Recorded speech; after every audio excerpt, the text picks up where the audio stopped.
Hello my dear students, in this lecture we will see how to calculate strength point with the help of stress strain diagram.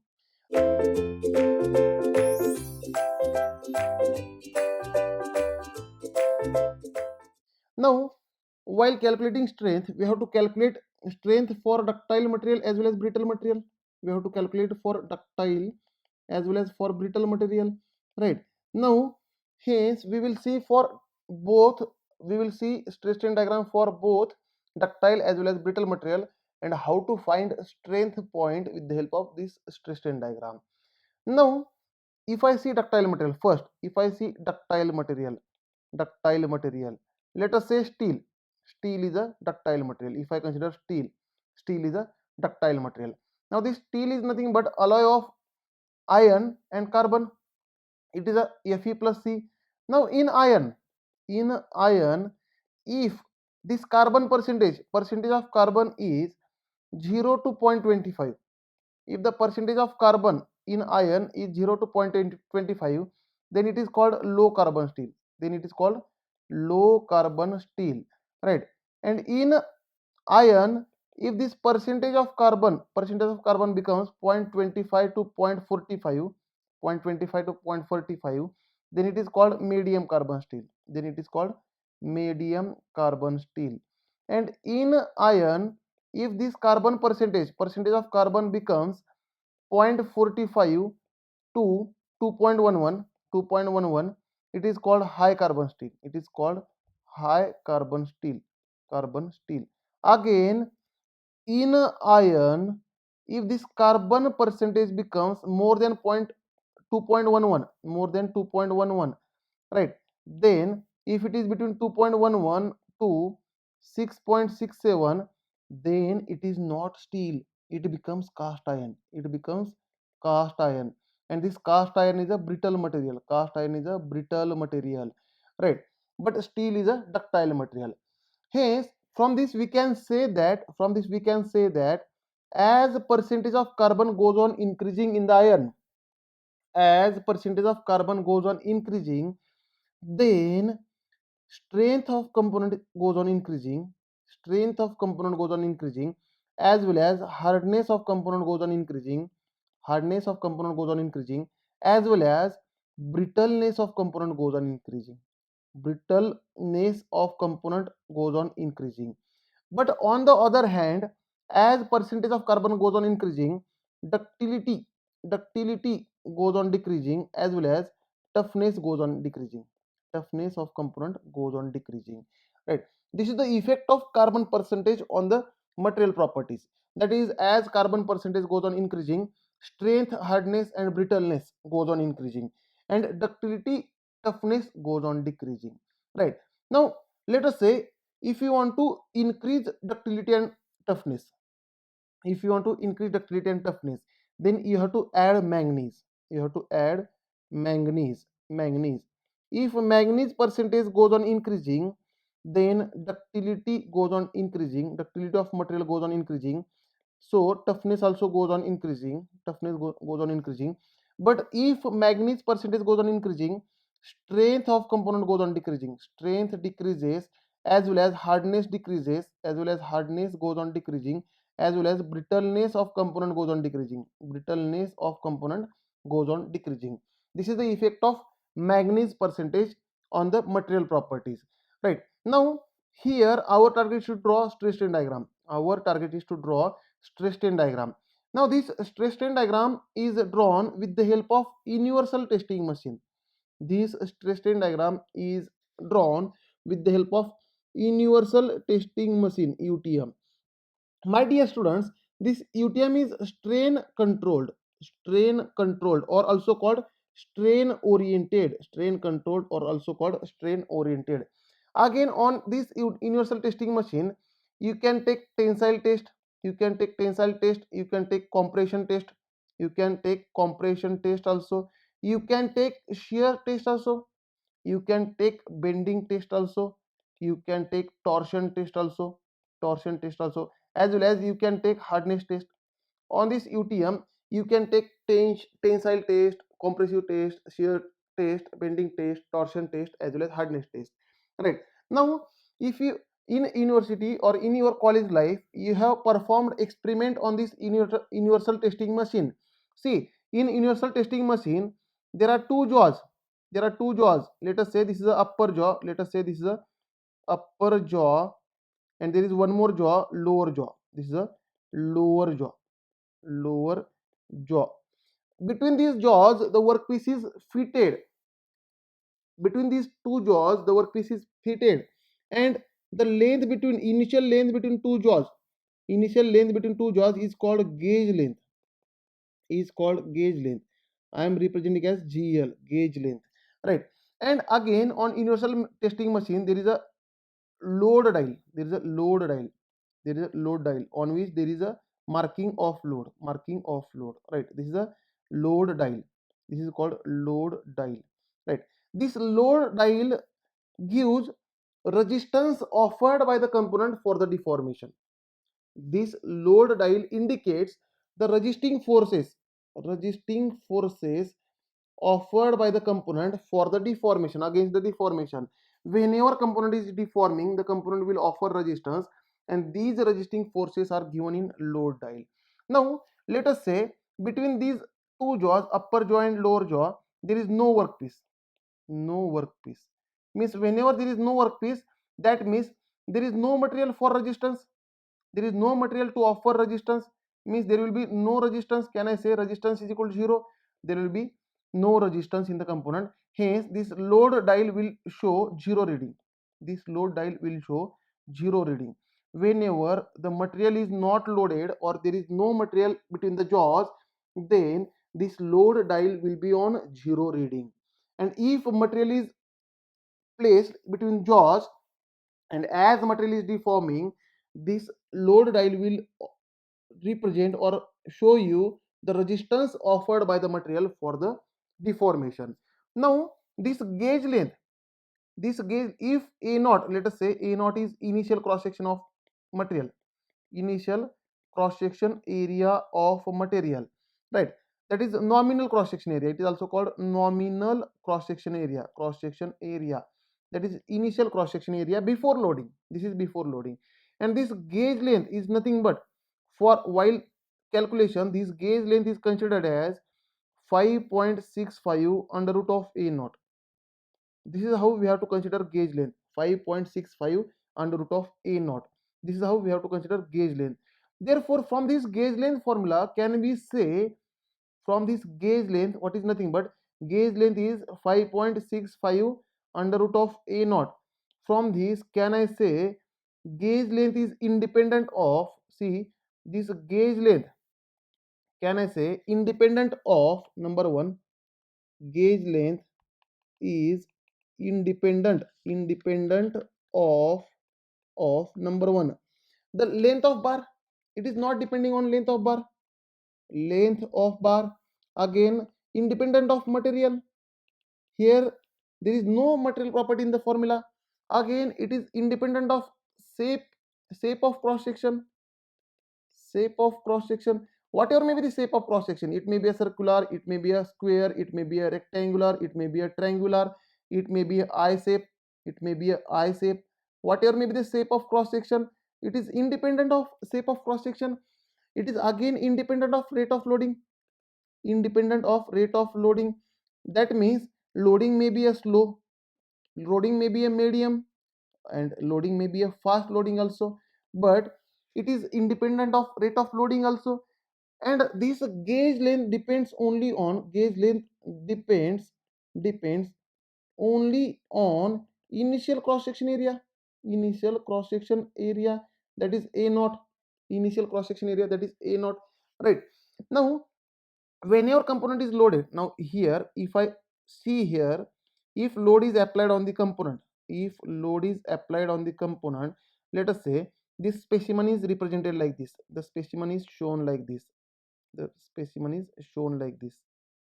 is our specimen, right? Now these are the grips. Left and right corners are for grips. These are for grips. That means between jaw and this material, these are the grips, and here this is a gauge length. Gauge length. This is also called L naught. L naught. Gauge length is called L naught. That is initial length. Initial length of component. Length of component. And let us say the cross section area of this material. Any cross section can be considered. Let us say the cross section is circular, which is nothing but A naught. Initial cross section area is A naught. That is A naught is initial cross section area before loading. Now, as I apply load on this member, if I apply tensile load P, let us say if I apply tensile load P, then component will start deforming. The length of component goes on increasing. Then we are calculating strain. This strain is nothing but change in gauge length. Change in gauge length divided by original gauge length L naught. It is nothing but change in gauge length divided by original gauge length. It is called engineering strain. It is called engineering strain, which is used for calculation or drawing of stress strain diagram. And stress is nothing but engineering stress is nothing but resistance offered by the component divided by initial cross section area A naught. And this for Newton's third law. For Newton, let us say for this applied force, this component is offering resistance R, and as per Newton's third law, for every action there is equal and opposite reaction. For this action P there is reaction R, therefore I can write P by A naught. Means while calculating engineering stress, this is engineering stress. For calculation of engineering stress, always we have to consider initial cross section area. Always we have to consider initial cross section area. It is also called nominal stress. It is also called nominal stress. Nominal stress. Right. Now, while drawing stress strain diagram, if you want to draw stress strain diagram, on a stress strain diagram, it is nothing but normal stress versus normal strain diagram. While drawing stress strain diagram, it is nothing but normal stress versus normal strain diagram. That is normal stress versus normal strain diagram. That is, we are considering engineering stress and engineering strains. Now, whenever component is loaded, that means external forces are applied on the component. External forces are applied on the component. For these external forces, the component will deform. Definitely component is going to deform, and whenever component deforms, there will be a strain in the component. Whenever component deforms, there will be a strain in the component. Now, therefore, and after deformation, whenever component deforms, the component will offer resistance for this deformation, and whenever there is a resistance in the component, there will be a stress. Therefore, can I say whenever component is loaded, strain comes first before stress. That is, strain comes first before stress, and stress comes second. Stress comes after strain. Means in component, strain always comes before stress. And whenever any parameter comes first, it is called independent parameter. Therefore this strain is called independent parameter. Independent parameter. Strain is independent parameter, and stress comes after. Therefore stress is called dependent parameter. Stress is called dependent parameter. Right, it is dependent parameter. And what is relation? Mathematical relation is y is a function of x. That is, y is dependent parameter, right? And x is independent parameter. Over here. Therefore, while drawing stress strain diagram, on x-axis we have to draw independent parameter. On x-axis there will be an independent parameter. Therefore, on x-axis there will be a strain, and on y-axis there will be a dependent parameter. Therefore, on y-axis there will be a stress. Right? Don't interchange the coordinates.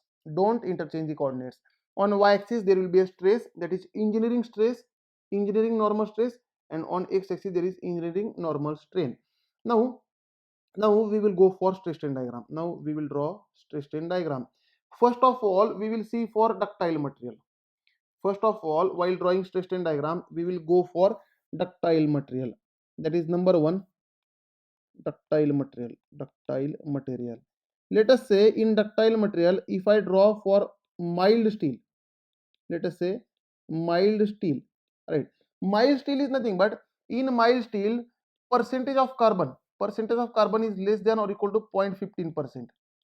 In mild steel, the percentage of carbon is less than or equal to 0.15%. That means whenever percentage of carbon is between 0 to 0.25, can I say this percentage is between 0 to 0.25? Therefore this mild steel is called low carbon steel.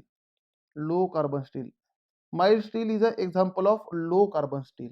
Therefore first we will draw stress strain diagram for mild steel, that is low carbon steel, right? Here I am writing, drawing stress strain diagram for mild steel, which is nothing but low carbon steel. Number one, mild steel MS, which is nothing but low carbon steel, right? Percentage of carbon is less than or equal to 0.15%, 0.15%, right? Now as load goes on increasing, let us say, while drawing stress strain diagram, let us consider specimen. If I consider one specimen, right, for this specimen, the L naught, initial length is L naught, initial length is L naught, right? And area is A naught, initial area is A naught, right?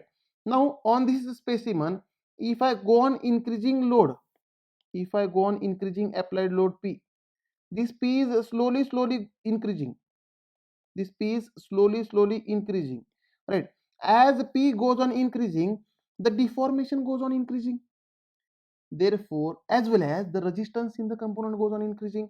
Therefore if I draw stress strain diagram, if I draw stress strain diagram, the stress is considered on y-axis, stress is considered on y-axis, which is nothing but resisting force divided by area, which is nothing but applied force divided by area. Here A naught, initial cross section area we are considering, and on x-axis there will be a strain, there will be a strain, which is nothing but change in gauge length divided by original gauge length, which is L naught, original gauge length, which is L naught.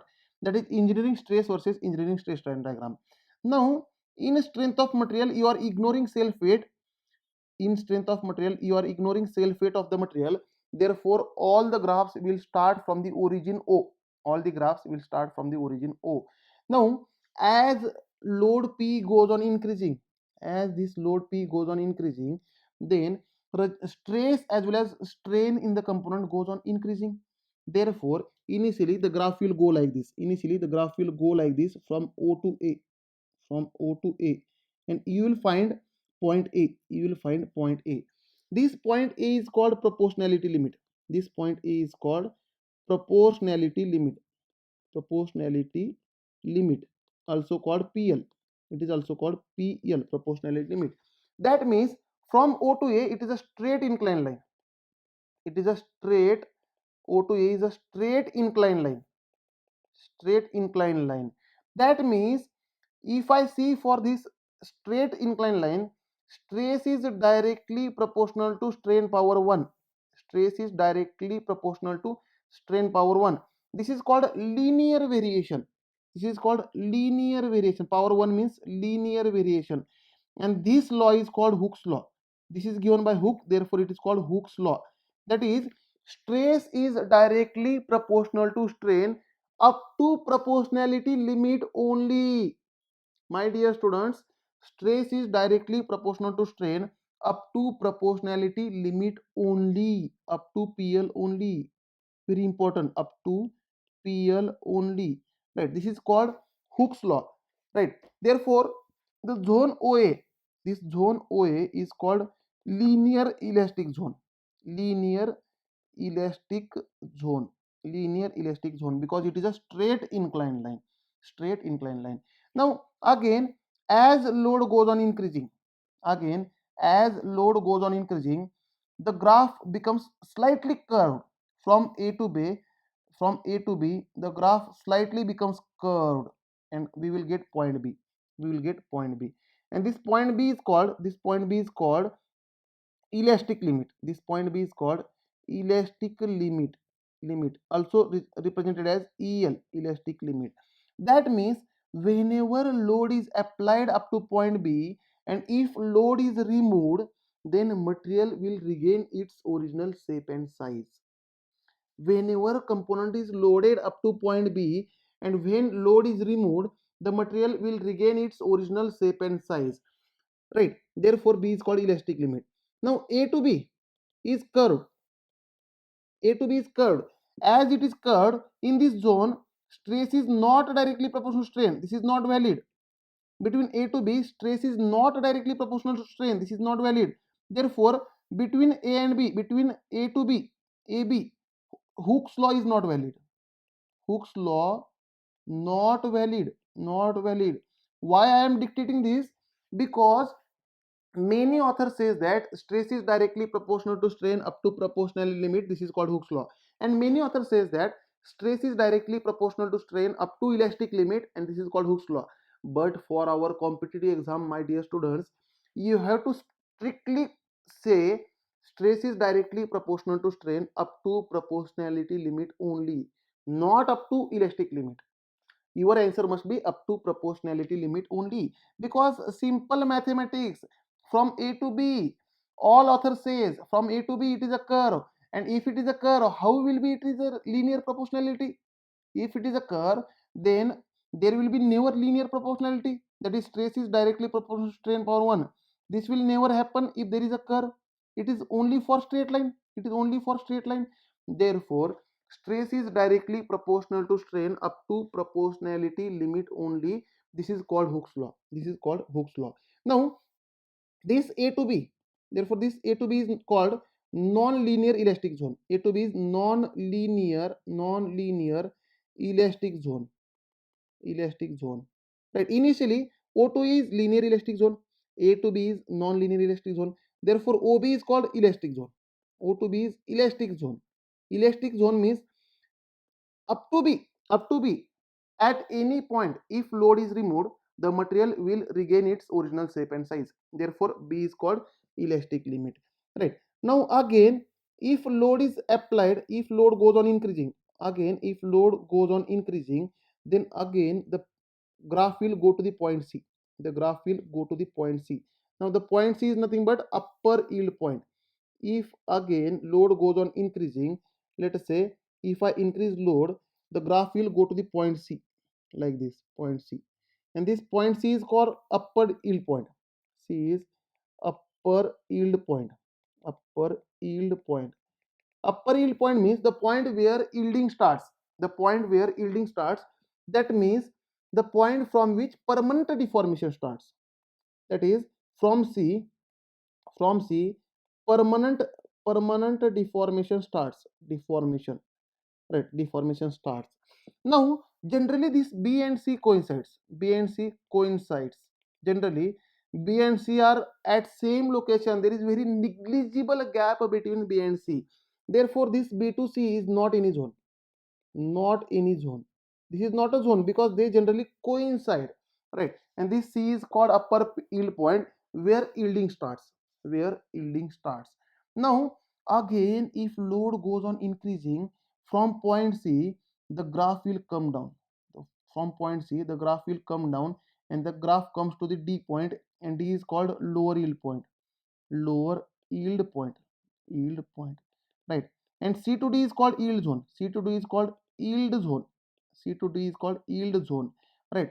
Now see, this is a particular property of mild steel. My dear students, here load is increasing. Here the applied load P is continuously increasing. The applied load P is continuously increasing, right? But from C to D, from C to D, suddenly resistance decreases. From at point C, suddenly resistance decreases because of constant loading, and this is a particular property of mild steel. Let us say, for example, for better understanding, you can say that, let us say you are standing here, and on your head, if I put 1 kg weight, if I put 1 kg weight, then 2 kg, then 3 kg, slowly weight becomes 60 kg. Slowly on your head, I am increasing the weight. Now, at some point, you will offer less resistance. You are offering less resistance. Because of this, you will bend down. You will bend down.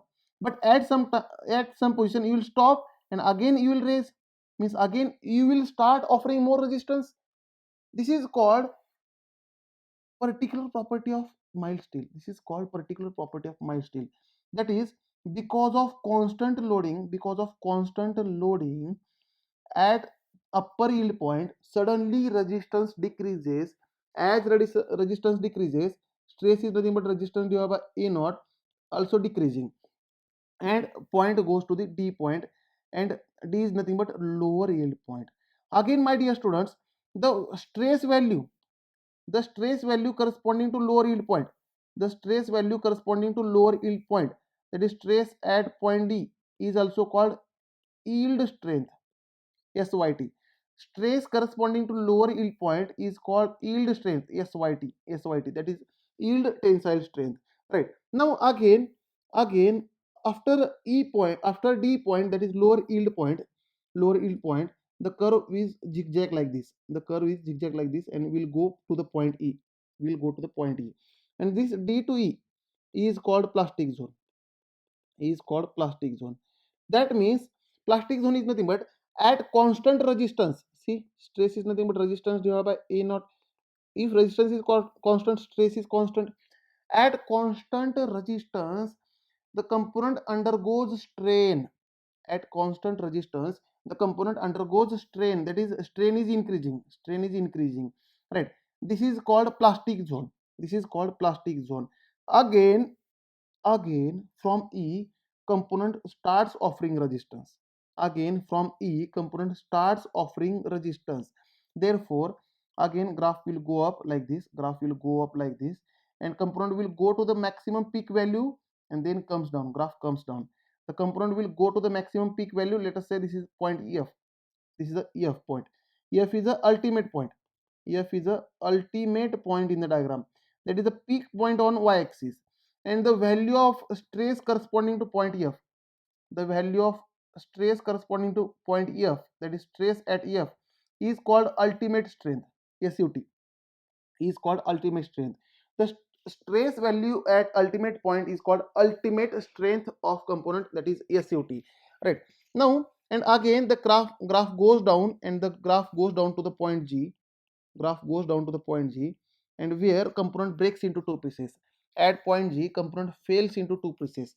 Therefore, G is called fracture point. G is called fracture point, or a failure point. It is also called failure point. Means where component fails into two pieces. Failure point or fracture point, where component fails into two pieces. Right. Now here zone. Here zone E to F is called strain hardening zone. The zone E to F, this E to F is called strain hardening zone. Strain hardening zone. Hardening zone. Strain hardening zone means in a permanent plastic deformation, that means after point C. In permanent plastic deformation, if increase in strain is very large as compared to increase in stress. See, increase in strain is very high as for small increase in stress. For small increase in stress, the strain increases very high. This is called strain hardening zone. Means whenever in plastic zone, if stress is increasing as well as strain is increasing, but increase in strain is very high as compared to increase in stress, then such a zone is called strain hardening zone. Therefore, E to F is called strain hardening zone. Strain hardening zone. And F is the ultimate point in the diagram. And the stress corresponding to point F is called ultimate strength of the component. Ultimate strength of the component. Now point G. Point G is called fracture point. This point G is called fracture point. And zone F to G. Zone F to G is called necking zone. Is called necking zone, or also called strain softening zone. Strain softening zone. Softening zone. That means here stress is decreasing. Stress is decreasing, but strain is increasing. In necking zone or strain softening zone, stress is decreasing with increase in strain. With increase in strain. Right. Now, what happens at EF? Why it is called necking zone? Because at EF necking starts. At EF necking starts. Necking starts. At EF necking starts. That means up to F. I will locate you up to F. What happens actually? Up to F. Let us say initially the cross section was A naught. Initially the cross section was A naught and length was L naught. And let us say initially force is applied F naught. If I apply force F naught, and now force is increasing. As force is going on increasing, then the length of component will increase. The length of component will increase. Let us say length becomes L1 and area becomes A1. As length increases, area goes on decreasing and force is increasing. Force is increasing. Here force is increasing, my dear students, force is increasing, then length also increases, but area goes on decreasing. On the other hand, area goes on decreases, right? Of what I am representing up to F. Now as area is increasing, but at each and every location area is same, A1, A1, A1. Now again if force increases, let us say length becomes L2, then area becomes A2, and as force F2 which is more than F1, but here again when area becomes A2, at each and every location the same area will remain, that is A2, A2, A2. At each and every location area will be A2. Again here length going on increasing, that is L3, but area going on decreasing, A3, area A3, A3. At each and every location area A3 and force going on increasing, right? Now up to F, this continues up to point F, this continues. That is force is increasing, simultaneously length is increasing, but area is decreasing. But on the other hand, up to F, area is uniform. At each and every location area will be same, right? Now after F, at F necking starts. At F necking starts. That means, let us say at F sudden decrease in cross section area at any location. If I see at F, there will be sudden decrease in cross section area at any one location. At one location there will be necking like this, right? At F, this will be the position. This is called neck. Right? And this neck starts. Now as we go further, after F up to G, this neck goes on increasing. Up to G, this neck goes on increasing. And here there will be a micro cracks in the component. These are the micro cracks. These are called Leuder's lines. These micro cracks are called Leuder's lines. And these micro cracks are at angle 45 degree. 45 degree cracks are at angle 45 degree crack with the axis of load, P, right? Therefore these cracks are called 45 degree micro cracks are called Leuder's lines, which are nothing but shear cracks. These are called shear cracks because for 1D loading, if I consider this element, let us say this is the element sigma. For this element, what is shear stress formula? Tau on any inclined plane, sigma theta is equal to sigma x plus sigma, the formula is sigma x. The formula for this case is sigma x minus sigma y by 2 sine 2 theta minus tau xy cos 2 theta. This is the shear stress on any one inclined plane that we have seen in principal stresses topic. Now here sigma x is 0, sigma y is minus sigma. Therefore what will be the case? Minus sigma by 2 sine 2 theta tau xy is 0. This term becomes 0. Sigma x is 0, right? Therefore sine 2 theta is 2 sine theta cos theta. Therefore this becomes minus sigma by 2 sine theta cos theta. Therefore this tau theta becomes minus sigma sine theta cos theta. Now as this is ductile material, as we are drawing for ductile material, stression diagram for ductile material, we already seen that ductile materials are weak in shear. We know that ductile materials are weak in shear. Therefore these ductile material fails because of the maximum shear stress. Ductile materials fails because of the maximum shear stress, and this maximum shear stress becomes when theta is equal to 45 degree. That is, this maximum shear stress will be whatever with the at 45 degree when theta becomes 45 degree. The sine theta cos theta products becomes maximum at angle 45 degree. Therefore for 1D loading, the maximum shear stress in the component is at 45 degree, and due to these maximum shear stresses the component is going to fail. Therefore the Leuder's lines or 45 degree cracks are the shear cracks, and this shear crack goes on increasing, and at one location the component fails into two pieces. the component fails into two pieces, the failure of mild steel will be like this.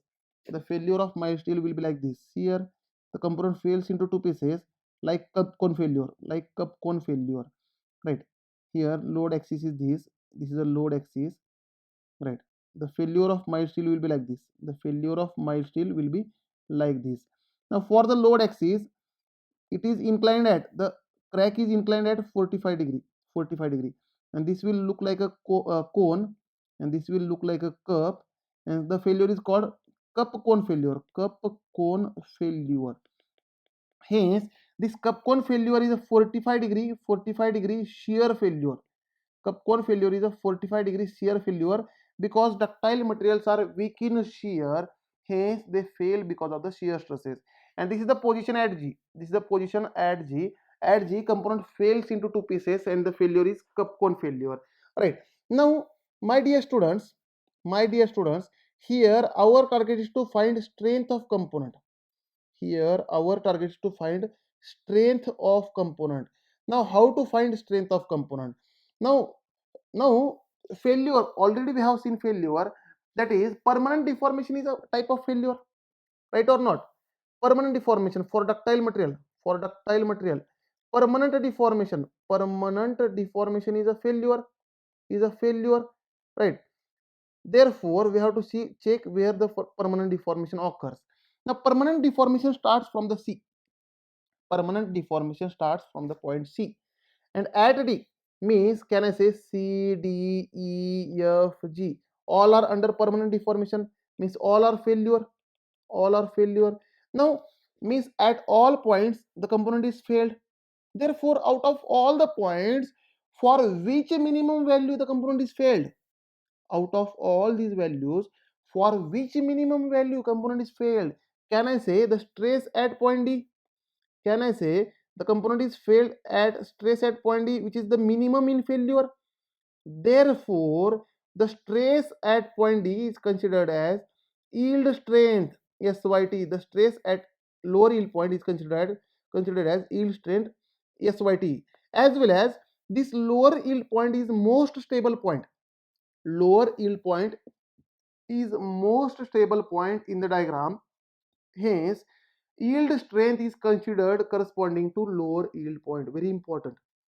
Yield strength is considered to corresponding to lower yield point, as lower yield point is most stable point in the material, because at lower yield point if I check strain at lower yield point, the strain is 0.002, that is 0.2%. At lower yield point strain is always 0.2%, and it is always, the value will remain same. And if you check for mild steel, at failure point, that is at G, that is strain at yield is nothing but 0.2%, and at failure point E at failure, that is E at G, is nothing but 200 to 250 times, 200 to 250 times E at yield, right? And there is a concept of ductility index. Index, or also called ductility factor, DF, ductility factor, which is nothing but E at failure, strain at failure, thereby strain at yield point. And for mild steel, it is nothing but 200 to 250 times, 200 to 250, which is very high, Now, therefore, mild steel is very ductile material. Ductility goes on increasing. Ductile material, very very ductile material. Therefore, ductility of mild steel is very high, right? If ductility index is high, then if ductility index is high, then ductility of material is high, right? Therefore, mild steel is very ductile material. Now one point we have calculated that for mild steel or for any ductile material, the strength is corresponding to lower yield point. For any ductile material, the strength is corresponding to lower yield point. Very very important, my dear students, this point is very very important. Therefore we have calculated the strength point for ductile material, right? For ductile material, the strength point is strength of ductile. We have calculated strength for ductile material corresponding to lower yield point, right? Now This is a engineering stress strain diagram. This is a engineering stress strain diagram. Stress versus strain diagram. Now see, but this is a wrong diagram. My dear students, this is a wrong diagram. There is a true stress strain diagram also. There is a true stress strain diagram also. If you want to draw true stress strain diagram, see, with the help of same engineering stress strain diagram, we will draw true stress strain diagram. See, while drawing engineering stress strain diagram, what you are doing? While drawing engineering stress strain diagram, what you are doing? Here I will take stress. I will take stress on y-axis. On x-axis there will be a strain. On x-axis there will be a strain. Right? The strain. Right. Now if I draw engineering stress strain diagram, the diagram will look like this. Look like this. The diagram will go like this. This is an engineering stress strain diagram. This diagram we have drawn engineering stress strain diagram. Here point A, point B, point C, point D, point E, point F and point G. These are the points, and this black color, that is A, B, C, D, E, F, G, is engineering stress strain diagram. Engineering stress strain diagram, and this diagram is wrong. This diagram is wrong. While calculating this diagram for stress calculation, what we have considered? Force divided by A naught. Always we are considering initial area. Always we are considering initial area for calculation of engineering stress. But my dear students, as length is increasing, can I say area is decreasing? Can I say area is decreasing? Means for true stress strain diagram, for true stress, for true stress strain diagram, sigma t, that is true stress, we have to consider actual area, instant area. A is instantaneous area at this location, instantaneous area. Now, as length goes on increasing, area goes on decreasing. Therefore, as instantaneous area is less than initial area, therefore this true stress must be greater than engineering stress. Therefore, but up to point E, there is very small change in area. There is very small change in area. And if I draw true stress strain diagram, the diagram will look like this. Up to lower yield point, the diagram will be exactly similar, and then diagram will go up like this, and the point G will come here. G dash, point G dash will come here. This red color, which is nothing but A, B, C, D, E, G dash, is true stress strain diagram. True stress strain diagram. Right. Now, up to lower yield point, that is up to point D, the engineering stress strain diagram and true stress strain diagram coincides. Up to lower yield point, the engineering stress strain diagram and true stress strain diagram coincides. And here our target is to find a strength of component, and for ductile material, strength is corresponding to lower yield point. Strength is corresponding to lower yield point, which is nothing but here SYT. Therefore, for both engineering as well as true stress strain diagram, the strength is the same. Therefore, instead of drawing true stress strain diagram, always we are going for engineering stress strain diagram. There will be no effect on the calculation. Don't worry for this. There will be no effect on the calculations. Right. Now, finally, we come to the conclusion that for ductile material, strength is corresponding to lower yield point. Strength is corresponding to lower yield point. Lower yield point. Right. Now, but sometimes ductile material never yield. Sometimes, let us say, example, high carbon steel. High carbon steel. High carbon steel. High carbon steel. As carbon percentage increases, strength of component increases, that we have already seen. Right. Now, if I draw stress strain diagram for high carbon steel, the diagram will come like this. From O to A, it is linear elastic zone. O to A is proportionality limit PL, that is stress is directly proportional to strain up to proportionality limit. This is called Hooke's law. Now from A, diagram will go like this. And at C, the component fractures. C is fracture point or failure point. The component breaks into two pieces. Now means that this high carbon steel never yield, or many ductile material never yield. Now, but we have to find yield point. For ductile material, the strength is corresponding to lower yield point, and we have to find this lower yield point. And already I have mentioned that This lower yield point is most stable point where strain is at lower yield point strain is 0.2%, that is 0.002. This is the strain at lower yield point. On strain axis we have to plot this strain. Now how to find how to locate this yield point, how to locate this yield point or last elastic limit. This is also called elastic limit, or this is also called yield point. We have to locate this yield point over here, right? Now the method is offset method. To locate this point, the method is offset method. We have to locate this point B.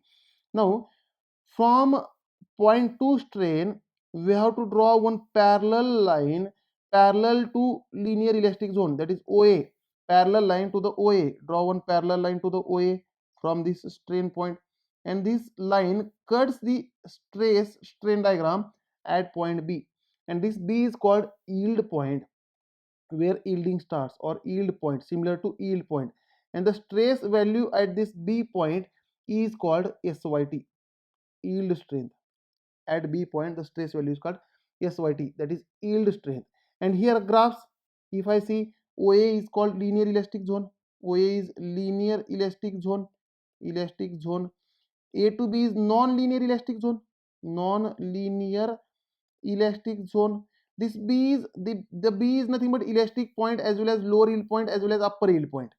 All the 3 points coincide at the same location, right? And B to C, B to C is strain hardening zone, strain hardening zone, hardening zone from B to C, right? This is called offset method to find yield strength. Now the stress at yield point here, this SYT is called yield strength, is called yield strength, or also called proof stress, proof stress. In case of high carbon steel only, in case of high carbon steel only, this yield strength is called proof stress, right? Now as carbon percentage increases, as carbon percentage increases, we have already seen that brittleness of component also increases, brittleness of component also increases. Therefore this high carbon steel, though it is a ductile material, though it is a ductile material, but it fails in brittle fashion like this. There will be a 90-degree cut, there will be a 90-degree cut to the load axis. Let us say this is a load axis, let us say this is a load axis, and for this load axis there will be a 90-degree cut. If you see the angle of cut, the cut is at 90-degree, right? Horizontal cut or not? For vertical load, horizontal cut, 90-degree cut, means this is a brittle fashion, fails in brittle fashion, in brittle fashion, because as carbon percentage is increasing, the brittleness of component is increasing, and as brittleness is increasing, the component will try to fail in brittle fashion, and the 90-degree cut to the load axis is called brittle failure. This is called brittle failure, right? Though it is a ductile material, it fails in brittle fashion, right? Now the next point is strength calculation of brittle material. Strength calculation, strength of brittle material, brittle material with the help of stress strain diagram, with the help of from stress strain diagram, from stress strain diagram, right? Now let us say, if I consider brittle material such as glass, glass is a brittle material, or concrete, or cast iron, or concrete, these are brittle material, these are brittle material, right? Now generally brittle materials are tested in compression, because brittle materials are strong in compression, therefore they are tested in compression. Now on same universal testing machine, if I draw stress strain diagram, if I draw stress versus strain diagram, right, the diagram will start with the origin, because self weight of the component is ignored. Now from origin itself the diagram is curved, from origin itself the diagram is curved, and at some location, let us say C point, the component fails into two pieces, that is C is a fracture point, or breaking point, or breaking point, and again it is a again ultimate point in the diagram, again it is the max peak point, it is a peak point or ultimate point in the diagram. Now see, from O to C it is a curved, it is a curved. Now for design calculation we have to check the point similar to yield point. For this brittle material also we have to check a point similar to yield point. Now at what strain there will be a yield stress, or at what strain there is a yield point? At 0.2% strain, at 0.2% or 0.002 strain there will be a yield point.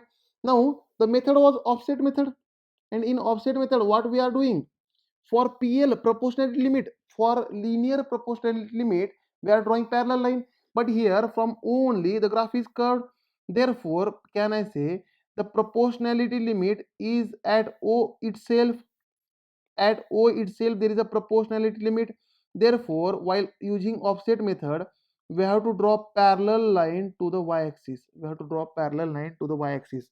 Therefore, from 0.2% strain, that is 0.002 strain, draw one parallel line to the y-axis, where you will get point B. And this point B is point similar to yield point. For ductile material, there is a yield point. But for brittle material, the point similar to yield point is called first cracking point. First cracking point. First cracking point, where simple crack develops. The point similar to yield point is called first cracking point in case of brittle material, where simple crack develops. Right. And as soon as you get first crack, the crack immediately increases. The crack immediately increases at same stress value. The crack immediately increases at same stress value, and by widening crack means by increasing strain, the component fails into two pieces at point C. And at C, if you check strain, it is 0.3, that is 0.003, 0.3%, that is 0.003. Right. Now that means the stress value at B and the stress value at C is exactly similar. As soon as first crack develops in the brittle material, the crack immediately propagates up to the surface, and the material fails almost at same stress value by increasing the crack. That means crack is increasing, means strain is increasing, but at the same stress, component fails into two pieces. Therefore, the stress corresponding to B is also called stress corresponding to C, and C is the ultimate point. Therefore, yes, UT will be the strength of brittle material. Therefore, for brittle material, ultimate point will be the strength point. Ultimate point is the strength of brittle material. Strength point of brittle material for brittle material. This is very important, my dear students. Right. For ductile material, the strength point is yield point. Again, be specific. For ductile material, strength point is lower yield point, and for brittle material, the strength point is ultimate point. The stress value at ultimate point is called ultimate strength, which is nothing but SUT, which is nothing but SUT. And if I check the ductility index or ductility factor, which is nothing but E at failure divided by E at yield point, which is nothing but 0.003 divided by 0.002, nothing but 1.5, which is nothing but very, very less as compared to ductile material. Ductility index here is very less as compared to ductile materials. Therefore, brittle materials elongate less.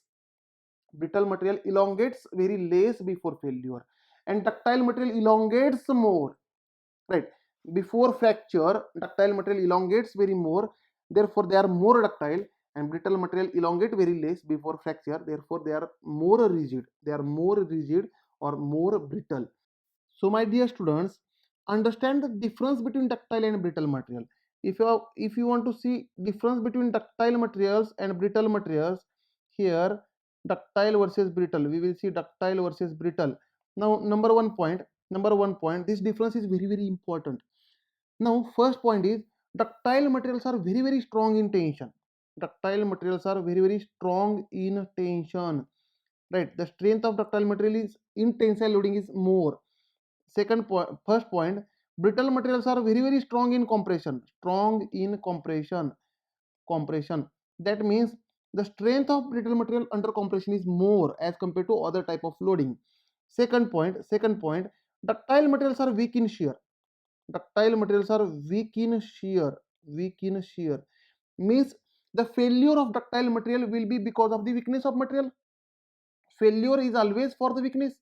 Therefore, the ductile materials are weak in shear, therefore fails due to shear. Fails due to shear, that is maximum shear, tau max.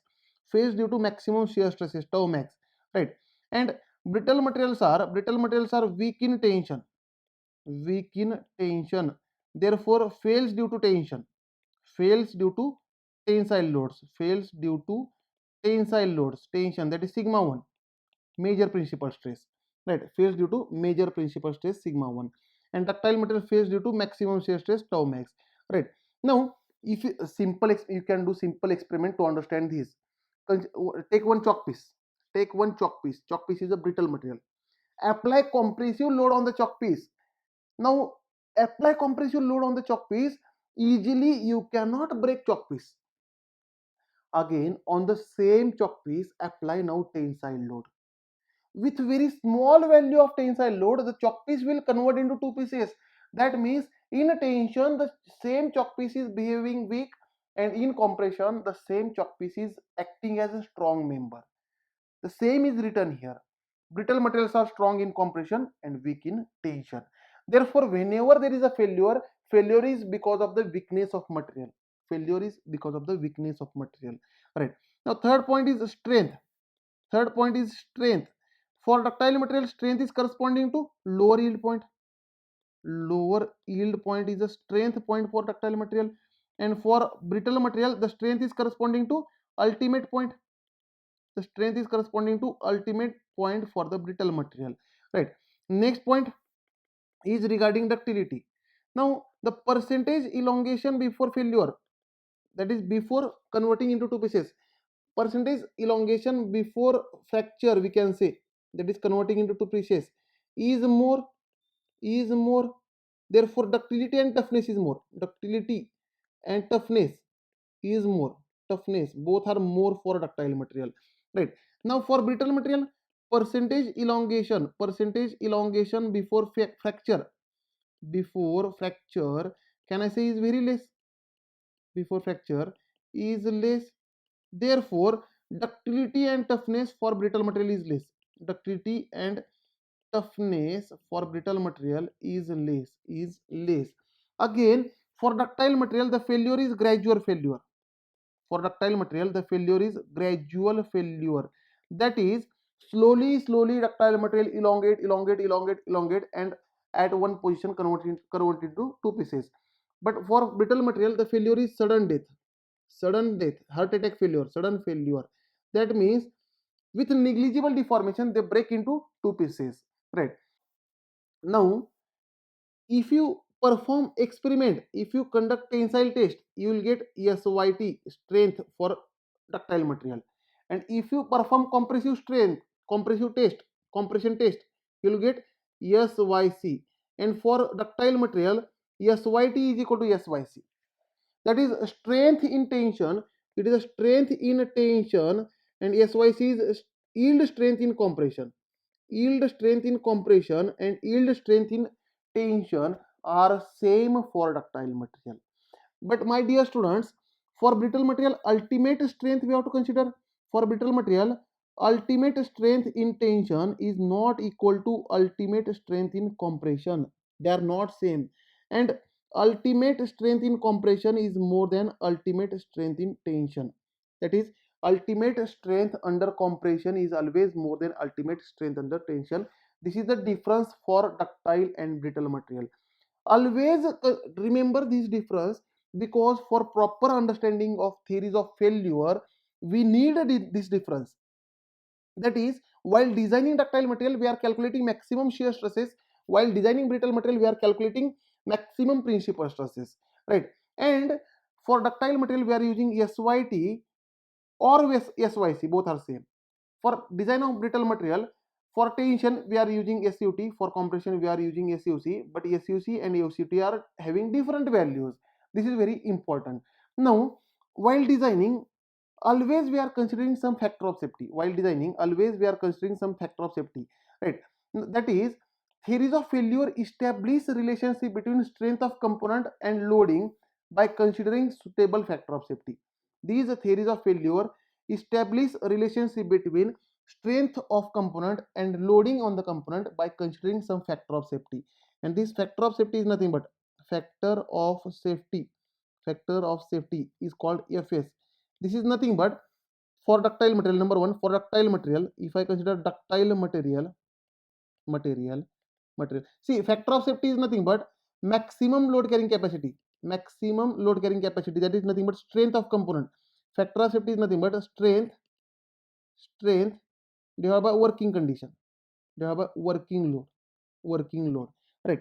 If I consider ductile material, for ductile material, factor of safety is nothing but, for ductile material, strength at yield point, strength at yield point, right? Yield point divided by applied stress or working stress, also called working stress or applied stress or allowable stress, which is nothing but SYT divided by sigma working or allowable or applied stress. Now, if I consider brittle material, for brittle material, the strength of brittle material is corresponding to ultimate point. Therefore, factor of safety is equal to strength at ultimate point, divided by allowable stress is nothing but applied stress is nothing but working stress, allowable stress is nothing but applied stress, which is nothing but working stress, is equal to SUT divided by sigma allowable or sigma working or sigma applied. My dear students, this factor of safety is with stress. See, the factor of safety is with stress, right? Therefore, can I say sigma working is equal to, yes, for let us say ductile material is SYT divided by factor of safety. For ductile material is SYT divided by factor of safety. In some formulas later, if there is SYT square, some derivation, if there is SYT square, then while considering factor of safety, we have to consider with SYT. That is SYT divided by factor of safety we have to write, and then whole square we have to write. This we have to do, right? Because factor of safety is with strength, not with strength square. If there is strength square, there must be factor of safety square also, right? Thank you, dear students. In next lecture, we will start theories of failure. That is the first theory, Rankine theory.